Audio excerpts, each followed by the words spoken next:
ప్రభునందు ప్రియులారా, ప్రియ దేవుని బిడ్డలారా, ప్రభు నామములో మీ అందరికి కూడా శుభాభివందనాలు తెలియజేస్తున్నాను. ప్రియులారా, ఈరోజు 5వ తారీఖు 4వ నెల 2026 సంవత్సరం ఆదివారం నాడు దేవుడు తన యొక్క వాక్యాన్ని ధ్యానించడానికి ఇచ్చినటువంటి కృపను బట్టి దేవునికి స్తుతులు స్తోత్రాలు చెల్లిస్తూ ఉన్నాను. ప్రియులారా, మరి ఈరోజు గొప్ప పండుగను మనము కొనియాడుతూ ఉన్నాము. యేసు ప్రభువారు చనిపోయి 3వ దినమున లేచినటువంటి రోజును మనము ఈరోజు ఘనంగా కొనియాడుతూ ఉన్నాము. ప్రియులారా, లోకము పుట్టినది మొదలుకొని అనేక మంది మరి యేసు ప్రభువారు మరణించి లేచే వరకు కూడా అనేక మంది చనిపోయారు. కానీ ఏ మనుష్యుడు కానీ భూమి మీద జన్మించినటువంటి ఏ నరుడు మరలా చనిపోయి తిరిగి లేచిన దాఖలాలు లేవు. ప్రియులారా, మరి యేసు ప్రభువారు మాత్రమే మరణాన్ని జయించి తిరిగి లేచి మరలా 40 రోజులు తన నమ్మిన వారికి కనిపిస్తూ వారిని బలపరుస్తూ మరి పరలోకమునకు ఆరోహణమైపోయినట్లుగా మనము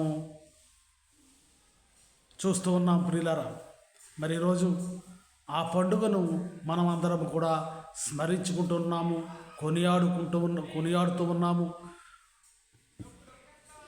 మరి ఈరోజు సువార్త పాఠము యోహాను సువార్త 20వ అధ్యాయము 1వ వచనము నుంచి 9వ వచనము వరకు మనం చూసినట్లయితే, ఆదివారమున ఇంకను చీకటిగా ఉన్నప్పుడు మగ్దలేనే మరియయు పెందలకడ సమాధి యొద్దకు వచ్చి సమాధి మీద ఉండిన రాయి తీయబడి ఉండుట చూచెను. గనుక ఆమె పరిగెత్తుకొని సీమోను పేతురు వద్దకును యేసు ప్రేమించిన మరి ఒక శిష్యుని యొద్దకును వచ్చి ప్రభువును సమాధిలో నుండి ఎత్తుకుపోయిరి, ఆయనను ఎక్కడ ఉంచిరో ఎరుగమని చెప్పాను. కాబట్టి పేతురును ఆ శిష్యుడును బయలుదేరి సమాధి వద్దకు వచ్చిరి.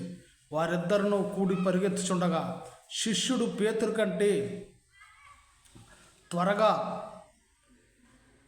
పరుగెత్తి ముందుగా సమాధి వద్దకు వచ్చి వంగి నారబట్టలు పడి ఉండటం చూచెను. కానీ అతడు సమాధిలో ప్రవేశింపలేదు. అంతటా సీమోను పేతురు అతను వెంబడి వచ్చి సమాధిలో ప్రవేశించి నారబట్టలు పడి ఉండుటను ఆయన తల రుమాలు నారబట్టల యొద్ద ఉండగా వేరుగా ఒకచోట చుట్టుపెట్టి ఉండుటయు చూచెను. అప్పుడు మొదట సమాధి యొద్దకు వచ్చిన ఆ శిష్యుడు లోపలికి పోయి చూచి నమ్మెను. ఆయన మృతుల్లో నుండి లేచుట అగత్యమను లేఖనము వారింకను గ్రహింపరైరి. అంతటా ఆ శిష్యులు తిరిగి తమ వారి యొద్దకు వెళ్ళిపోయిరి. ప్రియులరా, ఇక్కడ మగ్దలేనే మరియా ముందుగా సమాధి దగ్గరకు వెళ్ళినట్లుగా మనము చూడవచ్చు. ప్రియులరా, మరి ఇక్కడ యోహాను శుభవార్తలో మరి మగ్దలేనే మరియ మాత్రమే ముందుగా వెళ్ళినట్లుగా మనము ఇక్కడ రాసి ఉన్నది. కానీ మరి లూకా గారు, మత్తయి గారు, మార్కు శుభవార్తల్లో మనం చూసినట్లయితే ఆమెతో పాటు యాకోబు తల్లి అయిన మరియయు సలోమియు అనేటువంటి ఆమెను 3 స్త్రీలు కలిసి వెళ్ళినట్లుగా మనము చూడవచ్చు. మరి వెళ్ళిన వారు 3 వెళ్ళారు. వారు రాయి దొర్లింపబడటం చూచారు. మరి భయపడ్డారు, వచ్చేశారు.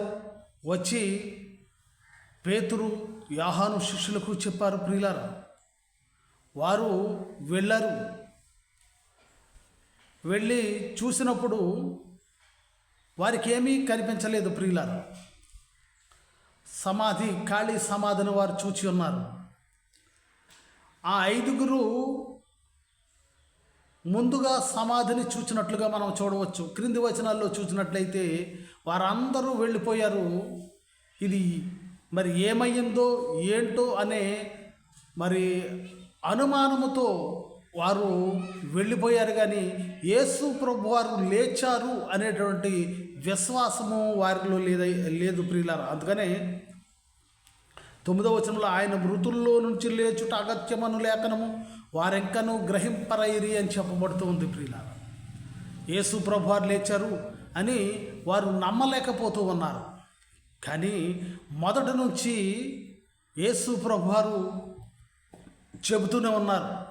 మత్తయి శుభవార్త 16వ అధ్యాయము 21, 22 వచనాలు మనం చూసినట్లయితే, అప్పటి నుండి యేసు తాను యెరూషలేమునకు వెళ్ళి పెద్దల చేతను, ప్రధాన యాజకుల చేతను, శాస్త్రుల చేతను అనేక హింసలు పొంది చంపబడి 3వ దినమును లేచుట అగత్యమని యేసు తన శిష్యులకు తెలియజేయ మొదలుపెట్టగా, పేతురు ఆయన చేయి పట్టుకుని, ప్రభువా, అది నీకు దూరమగును గాక, అది నీకు ఎన్నడను కలుగదని ఆయనను గద్దెంపసాగాను. ప్రియులరా, యేసు ప్రభువారు అనేక సందర్భాల్లో శిష్యులకు చెప్పుకోడు, నేను చనిపోతాను, మరి నేను చంపబడతాను, మరలా తిరిగి నేను 3వ దినమున లేస్తాను అని చెప్తూ ఉన్నాడు. అలాగే మార్కు సువార్త 9వ అధ్యాయం 31వ వచనం మనం చూసినట్లే, ఏలయనగా ఆయన తన శిష్యులకు బోధించుచు, మనుష్య కుమారుడు మనుషుల చేతికి అప్పగింపబడుచున్నాడు, వారు ఆయనను చంపెదరు, చంపబడిన 3 దినములకు ఆయన లేచునని వారితో చెప్పాను. వారు ఆ మాట గ్రహింపలేదు, కానీ ఆయన అడుగా భయపడిరి. ప్రియులారా, అనేక సందర్భాల్లో ప్రభువారు చెప్పారు. ఈ పేతురు, ఈ యోహాను, మిగతా వారందరూ కూడా మామూలుగానే వచ్చారు, చూచారు, కానీ ప్రభువు ఆ వారితో చెప్పినటువంటి మాటను గ్రహించలేకపోతున్నారు. ఎందుకంటే వారు ఈ లోక సంబంధమైనటువంటి మరి వాటిని గురించి ఆలోచిస్తున్నారు. ఎందుకంటే లోకం పుట్టినది మొదలుకొని ప్రతి ఒక్కరూ చనిపోతున్నారు, చంపబడుతున్నారు, మరలా తిరిగి లేచిన వారు లేరు అని భావిస్తున్నారు. కానీ ప్రభువు వారితో చెప్పినటువంటి మాటను వారు విశ్వసించటలేదు ప్రియులారా.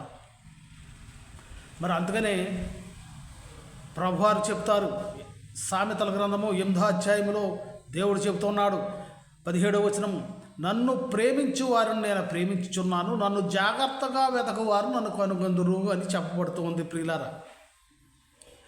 దేవుణ్ణి జాగ్రత్తగా వెతకాలి, వెతికితే కనిపించకుండా పోదు అని, ఆయన జాగ్రత్తగా వెతికితే ఆయన్ను కనుగొంటారని ప్రభువారు చెప్తున్నాడు ప్రియులారా.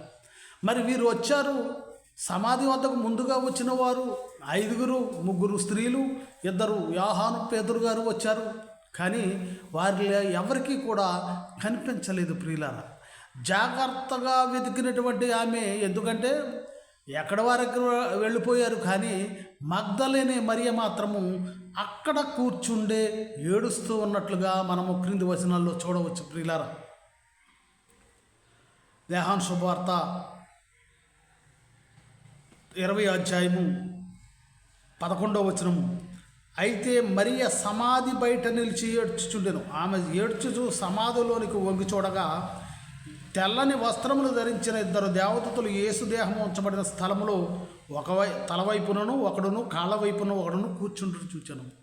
మరియ అక్కడే ఉండి ప్రభువారి గురించి బాధపడుతూ ఉంది, ప్రభువారిని గురించి ఆలోచిస్తూ ఉంది, ప్రభువారిని గురించి ఏడుస్తూ ఉంది. కనుకనే ఆమె అదే సమాధి వైపు చూస్తూ ఉండగా 2 దేవదూతలు చూసినట్లుగా మనం చూడవచ్చు ప్రియులారా. అలాగే క్రింది వచనాల్లో చూస్తే, మొదటగా యేసు ప్రభువారు ఆమెకు దర్శనం ఇచ్చినట్లుగా, ఆమెకు కనబడినట్లుగా మనం చూడవచ్చు ప్రియులారా. అంటే వెళ్ళిన వారు 5 వెళ్ళారు, ఇంకా మరి కొంతమంది వెళ్ళవచ్చు, కానీ వారిలో మొదట కనిపించినది మగ్దలేనే మరియకు మాత్రమే కనిపించాడు ప్రియులారా. అంటే ఆమె ప్రభువును గూర్చి జాగ్రత్తగా వెతికినట్లుగా మనం చూడవచ్చు. మిగతా వారు ఈ లోక సంబంధంగానే ఆలోచిస్తున్నారు. ఇదేదో మరి ఏదన్నా ఎవరైనా ఎత్తుకుపోయారేమో, ఏదో జరిగిందేమో అనుకుంటున్నారు. కానీ యేసు ప్రభు వారు ఖచ్చితంగా మనతో చెప్పాడు, ఆ విధంగానే లేచాడు, మనం దీని గురించి చింతించవలసిన అవసరం లేదు అని అక్కడ స్త్రీలతో కానీ మరి వారు కానీ నమ్మలేదు ప్రియులారా. అందుకనే మనం 20వ వచనంలో ఆయన మృతుల్లో నుండి, యోహాను శుభవార్త 20వ అధ్యాయము 9, ఆయన మృతుల్లో నుండి లేచుట అగత్యమను లేఖనము వారెంకను గ్రహింపరైరి అని చెప్పబడుతుంది ప్రియులారా. అందుకనే మనం కూడా ఇహలోక సంబంధమైనటువంటి ఆలోచనలు ఆలోచిస్తూ ఉంటాము, ఇహలోక సంబంధమైనటువంటి క్రియలను జరిగిస్తూ ఉంటాము. కానీ పరలోక సంబంధమైనటువంటి ఆత్మ సంబంధమైనటువంటి ఆలోచనలు ఆలోచింపము, గ్రహింపనేరము ప్రియులారా. అందువలనే మనము మన యొక్క విశ్వాస జీవితము కానీ, మన యొక్క విశ్వాసము కానీ, మన యొక్క భక్తి కానీ అంతంత మాత్రముగానే ఉంటుంది. ఎందుకంటే పేతురు, యోహాను మరి ఎక్కడికి వెళ్ళినా యేసు ప్రభు వారు, ఎక్కడికి వెళ్ళినా యేసు ప్రభు వారితో పాటుగా ఉన్నారు, యేసు ప్రభు వారితో తిన్నారు, యేసు ప్రభు వారు చేసినటువంటి అద్భుత కార్యాలు చూశారు, ఆయన చెప్పిన మాటలు విన్నారు. కానీ అంతలోనే వారు గ్రహించలేకుండా వారు ఉన్నారు, నమ్మలేకుండా వారు ఉన్నారు ప్రియులారా. అందుకనే పేతురు గారు కొలసీలకు రాస్తూ అంటాడు, ఇహలోక సంబంధమైనటువంటి వాటిని గూర్చి గాక పరలోక సంబంధమైనటువంటి వాటిని గూర్చి ఆలోచించండి. క్రీస్తుతో కూడా కొలసీలకు 3:1 నుంచి మనము 4 వచనాలు చూసినట్లయితే, మీరు క్రీస్తుతో కూడా లేపబడిన వారైతే పైనున్న వాటినే వెదకుడి, అక్కడ క్రీస్తు దేవుని కుడిపార్శ్వమున కూర్చుండి ఉన్నాడు. పైనున్న వాటి మీదనే కానీ భూ సంబంధమైన వాటి మీద మనస్సు పెట్టుకొనకుడి. ఎలాగనగా మీరు మృతి పొందితిరి, మీ జీవము క్రీస్తుతో కూడా దేవుని యందు దాచబడి ఉన్నది. మనకు జీవమై ఉన్న క్రీస్తు ప్రత్యక్షమైనప్పుడు మీరును ఆయనతో కూడా మహిమయందు ప్రత్యక్షపడబడుదురు. కావున భూమి మీదనున్న మీ అవయవములను అనగా జారత్వమును, అపవిత్రతను, కామాతురతను, దురాసను, విగ్రహారాధన, ధనాపేక్షను చంపివేయుడి అని పౌలు గారు చెప్తున్నాడు. అంటే భూ సంబంధమైనటువంటి వారి అవి, అలాగే శరీర సంబంధమైనటువంటి కోరికలను మనము ఆశించకుండా, వాటి గురించి ఆలోచించకుండా పరలోక సంబంధమైనటువంటి ఆలోచనలు కలిగి మనము జీవించాలి. భూ సంబంధమైనవి, శరీరాను సంబంధమైనటువంటి ఆలోచనలు ఏంటంటే దురాశ, విగ్రహారాధన అయినటువంటి ధనాపేక్ష, మరి అలాగే కోపము, పగ, ఇటువంటివన్నీ కూడా భూ సంబంధమైనటువంటి ప్రియులారా. పరలోక సంబంధమైనటువంటి ఆలోచనలు కలిగి మీరు ఉండాలి. ఆ ఆలోచన కలిగినటువంటి వారు ఆయనను జాగ్రత్తగా వెతుకుతారు, వారికి ఆయన కనపడతాను అని చెప్తున్నాడు. మత్తయి శుభవార్త 5వ అధ్యాయము 3వ వచనం మనం చూసినట్లయితే, పరలోక సంబంధమైనటువంటి పరలోక రాజ్యాన్ని మనం చేరుకోవాలి. పైనున్న వాటిని వెతకటం అంటే పరలోక రాజ్యము పైన ఉంది, క్రింద పాతాళం ఉంది ప్రియులారా. అదే చెప్తాడు. ఎఫెసీలకు 4వ అధ్యాయము 9-10 వచనాలు చూసినట్లయితే, పైన ఆకాశమున తండ్రి కుడిపార్శ్వమున యేసయ్య నిలిచి ఉండటము, ఆకాశ మండలము కంటే పైగా ఆయన ఎక్కిపోవుట పౌలు గారు చూచాడంట. అలాగే భూమి కింద పాతాళం ఉన్నదని చెప్తున్నాడు ప్రియులారా. అందుకనే పైన పరలోకం ఉంది కనుక ఆ పరలోక సంబంధమైనటువంటి ఆలోచనలను, పరలోక సంబంధమైనటువంటి పనులను మనం చేయాలి. పరలోక సంబంధమైనటువంటి పనులు ఏమిటి, పాతాళానికి సంబంధించినటువంటి పనులు ఏమిటంటే, పాతాళానికి పోయేటటువంటి పనులు దురాశ, అసూయ, ద్వేషము, పగ, జారత్వము, ఇలా శరీరానుసారమైనటువంటి క్రియలు, ఆలోచన కలిగినటువంటి వారు ఎక్కడికి వెళ్తారండి? పాతాళంలోకి వెళ్తారు.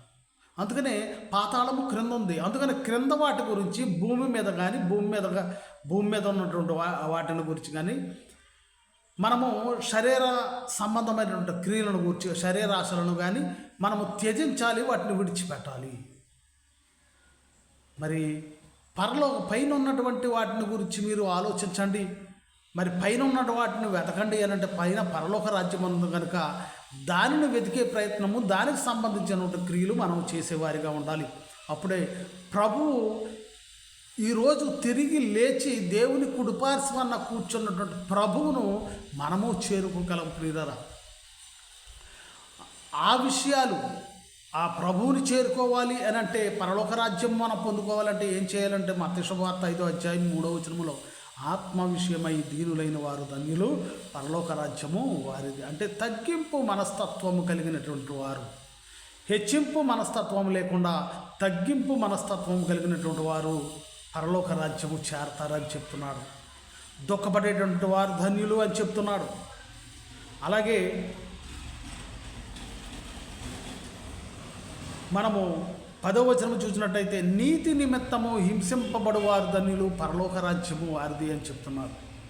ఎవడైతే నీతి కలిగి ఉంటాడో వాడు పరలోక రాజ్యాన్ని స్వతంత్రించుకుంటాడని, అలాగే దీనత్వము తగ్గింపు తత్వము కలిగి ఎవరైతే ఉంటారో వారి పరలోక రాజ్యము వారు చేరుకుంటారని, అలాగే దేవుని ఆజ్ఞలు 19వ వచనంలో కాబట్టి ఈ ఆజ్ఞలలో మిగులు అల్పమైన ఒక దానినైనను మీరు మనుషులకు అలాగూ బోధించువాడెవడో వాడు పరలోక రాజ్యంలో మిగుల అల్పుడు అనబడను. అయితే వాటిని గైకొని బోధించువాడెవడో వాడు పరలోక రాజ్యంలో గొప్పవాడగును అని చెప్పబడుతుంది. ప్రియులారా, ఎవరైతే దేవుని యొక్క ఆజ్ఞలను బోధిస్తూ వాటిని అనుసరిస్తూ ఉంటారో వారు పరలోక రాజ్యములు గొప్పవారిగా ఉంటారని చెప్తున్నాడు. అదే భూ సంబంధమైనటువంటి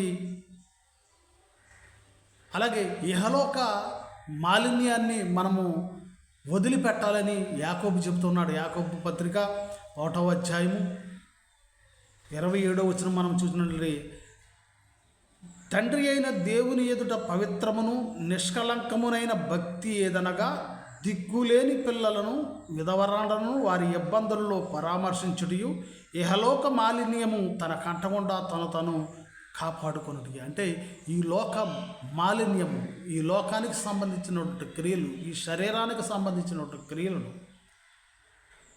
మనకి అంటకుండా, ఆత్మకు అంటకుండా మనం జీవించటమే మరి పరలోక రాజ్యమును మనము చేరుకునేటువంటి అవకాశం ఉంటుందని ప్రభువారు చెప్తున్నాడు. ప్రియులారా, అలాగే మన భక్తి కూడా నిష్కళంకంగా ఉండాలి. కానీ నిష్కళంకంగా ఉండటం అంటే క్రియలను ఆచరించేవారిగా ఉండాలి, దిక్కులేని వారిని ఆదరించేవారిగా ఉండాలి అని యాకోబు చెప్తున్నాడు. అలాగే ఈ ఇహలోక సంబంధమైనటువంటి దురాశలను విసర్జించాలని చెప్తున్నాడు పౌలు గారు తీతుకు రాస్తూ 2వ అధ్యాయము 12వ వచనం మనము భక్తిహీనతను ఇహలోక సంబంధమైన దురాశలను విసర్జించి శుభప్రదమైన నిరీక్షణ నిమిత్తము అనగా మహాదేవుడును మన రక్షకుడైన యేసుక్రీస్తు మహిమ యొక్క ప్రత్యక్షత కొరకు ఎదురు చూచుచు ఈ లోకములో స్వస్థ బుద్ధితోనూ నీతితోనూ భక్తితోనూ బ్రతుకుచుండవలనని మనకు బోధించుచున్నాడు. ఆయన సమస్తమైన దుర్నీతి నుండి మనలను విమోచించి సత్క్రియల ఎందాసక్తి గల ప్రజలను తన కోసరము పవిత్రపరచుకొని తన సొత్తుగా చేసుకొనుటకు తన్ను తానే మన కొరకు అర్పించుకొనెను. ప్రియులారా, మరి సత్క్రియలు చేసేవారు అంటే మంచి క్రియలు చేసేవారిగా మనం ఉండాలి. అలాగే మంచి బుద్ధి కలిగి ఉండాలి, నీతి కలిగి ఉండాలి. అటువంటి భక్తి మనలో ఉండాలని మరి వాక్యము సెలవిస్తుంది. ప్రియులారా, అలాగే ఫిలిప్పీలకు 3 మనము ఏ విధంగా ఉండాలో చెబుతున్నాడు పౌలు గారు ఫిలిప్పీలకు రాస్తూ 3వ అధ్యాయము అలాగే 19వ వచనంలో చెప్తున్నాడు. నాశనమే వారి అంతము, వారి కడుపే వారి దేవుడు, వారు తాము సిగ్గుపడవలసిన సంగతుల యందు అతిశయపడుచున్నారు, భూ సంబంధమైన వాటి అందే మనసుంచుచున్నారు. మన పౌరస్థితి పరలోకమునందున్నది, అక్కడ నుండి ప్రభువైన యేసుక్రీస్తు అను రక్షకుని నిమిత్తము కనిపెట్టుకొని ఉన్నాము. సమస్తమును తనకు లోపర్చుకున్న జాలిన శక్తిని బట్టి ఆయన మన దీన శరీరమును మహిమగల శరీరమునకు సమరూపము గలదానిగా మార్చును అని పౌలు గారు చెప్తున్నాడు. ప్రియులారా, మనం ఆలోచిస్తున్నాము, మన ఈ మానవుడు ఈ భూమి మీద జన్మించింది, తిన్నాదే దొక్కుతుంది, మనము ఏది కూడా మరి పట్టుకెళ్ళేది ఏమీ లేదు, మనం తిన్నదే మనకు దక్కుడు అని చాలామంది అంటూ ఉంటాము. ప్రియులారా, అంటే అదే చెప్తున్నాడు, నాశనమే వారి అంతము, వారి కడుపే వారి దేవుడు. అంటే ఆహారమును గురించి మాత్రమే మనం ఆలోచిస్తున్నాము, మరి దేవుని గురించి మనం ఆలోచిస్తలేదు.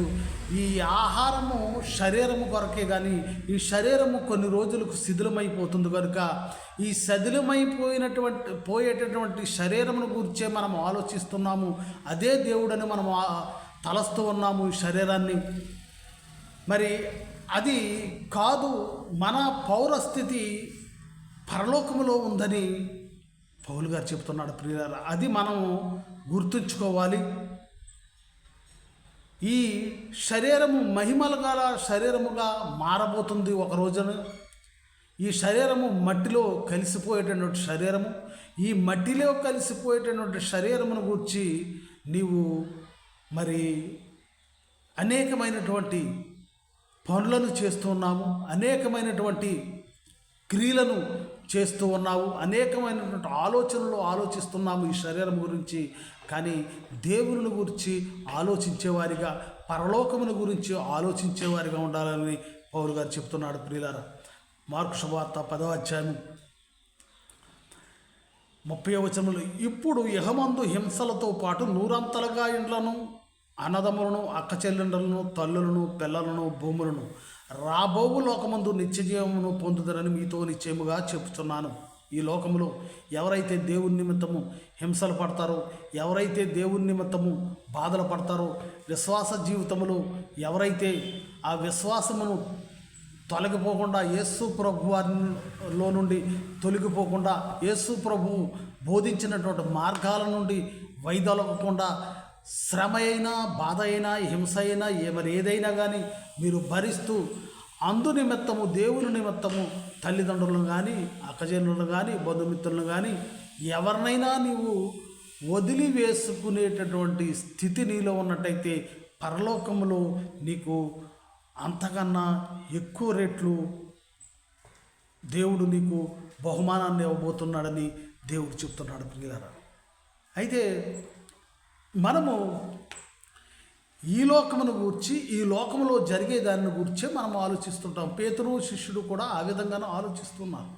అందుగురించి మరలా వారికి కనిపించి దేవుడు వారి యొక్క విశ్వాసాన్ని బలపరిచాడు. కానీ దేవుడు తన వాక్యం ద్వారా ఆనాడు శిష్యులకు మరి బోధించినటువంటి బోధనలన్నింటినీ కూడా వారు మర్చిపోయారు ప్రియారా. వాటిని విశ్వసించుటలేదు ప్రియారా. మరి నీ పరిస్థితి, నా పరిస్థితి కూడా అదే విధముగా ఉంది. అదే విధముగా ఉండి దేవుని మనము కనుగొనలేకపోతున్నాము, దేవుణ్ణి మనము తెలుసుకోలేకపోతున్నాము. ఎంతవరకు మన శరీరానుసారమైనటువంటి మనస్సును కలిగే మనం జీవిస్తున్నాం, కానీ ఆత్మానుసారమైనటువంటి మనసును మనము కలిగి ఉండటం లేదని పౌలు గారు చెప్తున్నాడు. ఆత్మానుసారమైనటువంటి మనస్సు మాత్రమే జీవాన్ని మనకు దయచేస్తుంది. శరీరానుసారమైనటువంటి మనస్సును మనం కలిగి ఉండి శరీరానుసారమైనటువంటి క్రియలను మనం చేస్తూ ఉన్నట్లయితే ఈ శరీరము శిథిలమైపోతుంది అని దేవుడు చెబుతూ ఉన్నాడు ప్రియులారా. అందును బట్టి ఈరోజు దేవుడు నీతో నాతో సూటిగా మాట్లాడుతున్నాడు. దేవుణ్ణి జాగ్రత్తగా వెతకాలట మనం. అలా వెతికినట్లయితే దేవుడు మనకు దర్శనమిస్తాడట. మగ్దలేని మరియా జాగ్రత్తగా దేవుణ్ణి వెతికింది, ఏడుస్తూ దేవుణ్ణి వెతికింది. ఎక్కడ వారక్కడే వెళ్ళిపోయినా కానీ అక్కడ కూర్చుని యేసు ప్రభువారు లేరు, యేసు ప్రభువారి శరీరము లేదు అని వారు మరి అక్కడ నుంచి వారు వెళ్ళిపోయినా కానీ ఆమె సమాధి వద్దనే కూర్చుండి ఏడుస్తూ ఉన్నప్పుడు ప్రభువారు ఆమెకు దర్శనమిచ్చినటువంటి రీతిని బట్టి నీవు నేను కూడా ప్రభువును జాగ్రత్తగా వెతికిన ఎడల ఇహలోక సంబంధమైనటువంటి క్రియలను విసర్జించి పరలోక సంబంధమైనటువంటి ఆలోచనలు కలిగి మనం జీవించినట్లయితే దేవుడు నీకు నాకు తన యొక్క పరలోకములు యేసు ప్రభు వారు ఏ రీతిగా అయితే లేపబడ్డారో మనమును మరణించినటువంటి మనము కూడా మహిమ శరీరము ధరించి మరి మరలా తన దగ్గరకు తీసుకోవటానికి, తన దగ్గర మనము నివసించటానికి దేవుడు నీకు నాకు అవకాశం ఇస్తున్నాడు ప్రియులారా. యేసు ప్రభు వారు ఏ రీతిగా అయితే లేచాడో ఆ రీతిగానే మనము లేపబడతాము. క్రీస్తునందున్నటువంటి వారు మాత్రమే ఆ విధంగా లేపబడతాము. అంటే క్రీస్తు యొక్క మార్గంలో నడిచిన వారు మాత్రమే లేపబడతాము. క్రీస్తు యొక్క అనుచరులు మాత్రమే లేపబడతాము. మరి క్రీస్తును అనుసరిస్తున్న వారిగా ఉండి మనము మన క్రియలను అనగా శరీరానుసారమైనటువంటి ఆలోచనలు కలిగి ఉంటే మరి వ్యర్థమని పౌలు గారు చెప్తున్నాడు ప్రియులు. అందు గురించే మనము భూ సంబంధమైనటువంటి ఆలోచనలు కానీ భూ సంబంధమైనటువంటి పనులు కానీ యోచించకుండా పరలోక సంబంధమైనటువంటి ఆలోచనలు పనులను మనం చేయాలని దేవుని యొక్క వాక్యం సెలవిస్తుంది. అటు విధంగా జీవించుదాం. ఈ పునరుద్ధాన పండుగ యొక్క ఆశీస్సులు దేవుడు మీకు నాకు దండిగా దయచేయాలని దేవుణ్ణి వేడుకుంటూ, మరి క్రీస్తు లేపబడినట్లుగా మనమును ఒకరోజు మహిమ శరీరము ధరించి క్రీస్తును దర్శించుకునే వారిగా ఉండాలంటే ఇహలోక సంబంధమైనటువంటి ఆశలను కోరికలను వదిలి పరలోక సంబంధమైనటువంటి ఆలోచనలను క్రియలను కలిగి జీవించుదాం. దేవుడి కొద్ది మాటలు దీవించిన గాక. అందరికీ వందనాలు.